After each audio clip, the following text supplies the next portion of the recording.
하나님을 의지하는 생활의 차이점. 우리는 하나님을 의지하는 신앙심이 있다 하여도 진노의 날에 남은 자가 될 수도 있고 되지 못할 수도 있다는 것을 알아야 한다.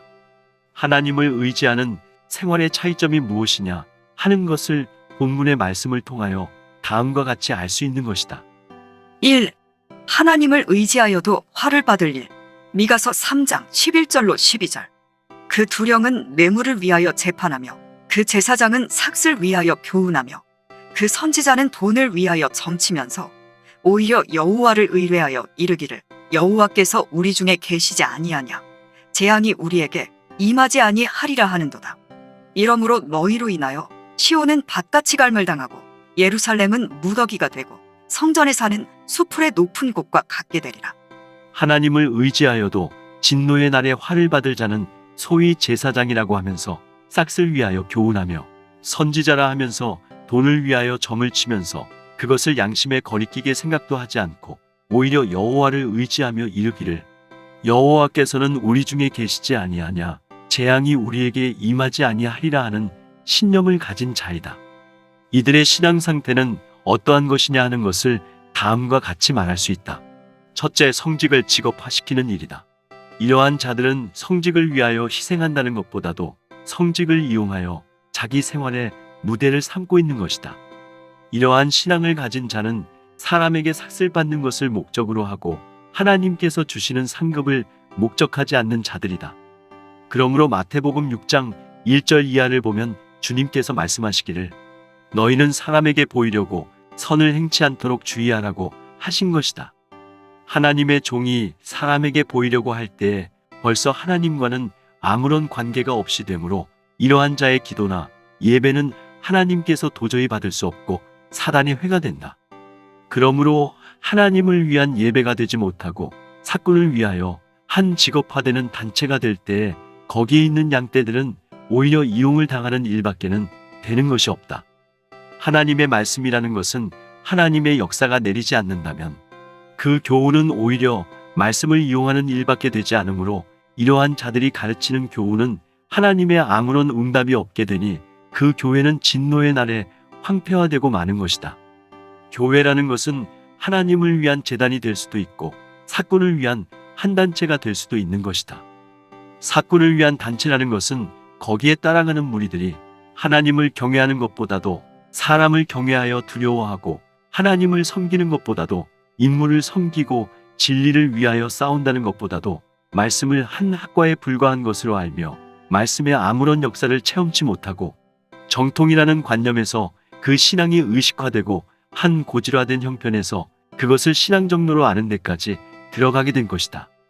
이런 단체는 하나님께로부터 오는 역사를 중심하는 것보다도 교권과 물권과 인권을 가지고 움직이고 있다. 둘째, 이러한 자들은 양심이 마비되어 하나님을 경외하는 것보다도 이것을 영적 문제보다 육적 생활의 한방편으로 여기고 이모저모로 유익만 보는 것을 중심한 것이다. 과거의 발람이가 하나님을 찾았지만 진리를 위하여 싸우는 것보다도 자기의 명예와 안락을 따라가는 교훈을 하였다. 하나님을 공경하는 사람은 하나님의 종을 대적할 수가 없을 것이로되 이런 무리들은 하나님의 종을 대적하면서도 이것을 오히려 자기의 자랑거리로 삼는 것이다. 이러한 사람들은 참된 하나님의 종을 받드는 것보다도 그 종의 역사를 시기하여 막는 일을 하면서도 하나님을 의지하고 구원을 바라보는 무리들이다. 그러나 이러한 무리들은 반드시 수치를 당하게 될 것이다. 2. 하나님을 의지하고 승리할 일. 미가서 7장 7절로 13절. 내가 여호와께 범죄하였으니 주께서 나를 위하여 심판하사 신원하시기까지는 그의 노를 당하려니와 주께서 나를 인도하사 광명에 이르게 하시리니 내가 그의 의를 보리로다. 나의 대적이 이것을 보고 부끄러워하리니 그는 전에 내게 말하기를 내 하나님 여호와가 어디 있느냐 하던 자라. 그가 거리에 진흙같이 밟히리니 그것을 내가 목도하리로다. 하나님을 바라보고 승리할 사람은 조금이라도 사람을 의지하지 않고 하나님만 의지하는 생활에서 여러 가지 시련을 겪고 나가는 자이다.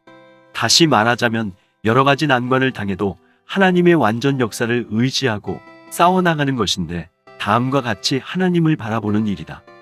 첫째, 엎드려져도 하나님을 바라보고 일어나는 일이요. 둘째, 흑암이 온 땅을 덮어도 하나님을 바라보고 빛을 찾는 일이요. 셋째, 범죄가 있다 하여도 낙심하지 않고 하나님의 사랑을 믿고 용기 있게 싸워 나가는 일이다.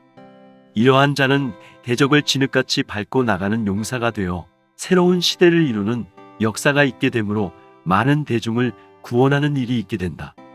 이러한 용사의 연계를 말하자면 넘어졌다는 것은 용기 있게 마귀와 싸우는 생활에서 돌진의 걸음을 걸어가다가 넘어졌다는 것이다. 예를 든다면 전쟁이 일어났을 적에 어떤 군대는 자기가 위험하다고 도망을 가서 숨은 자도 있고 쓰러지는 한이 있더라도 싸워 나갈 때에 부상을 당한 자도 있을 것이다. 이때의 용사는 부상을 당했다 하여도 용기 있게 싸운 자일 것이다. 이와 같이 삭슬 받아먹고 평안히 지내는 자보다 목숨을 아끼지 않고 싸워나가는 사람이라면 강한 원수에게 쓰러지는 일이 있다 하여도 하나님께서는 그 사람을 들어서 쓰는 것이다. 흑암을 뚫고 나가는 종으로서 흑암의 세력이 그 종을 덮고 나온다 하여도 그 자체가 흑암에 빠진 것이 아니므로 하나님께서는 그 종에게 흑암을 물리칠 수 있는 빛의 역사를 주시는 것이요. 사람이 볼 때에 실수하는 범죄가 있다 하여도 중심과 사상이 바른 사람이라면 하나님께서 그 종을 버리지 않고 더 강하게 들었으므로 대적을 짓밟고 나가는 완전 승리를 이루게 하신다.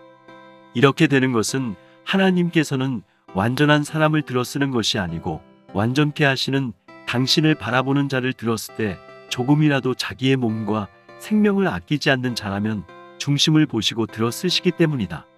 과거에 아무리 베드로가 원수들 앞에서 예수를 모른다고 부인하는 일이 있었지만 하나님께서는 그 나라의 모든 성직자보다도 더 강하게 들어 쓴 것이다.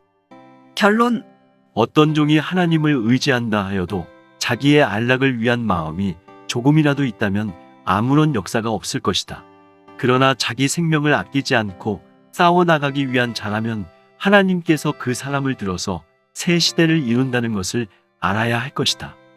아멘.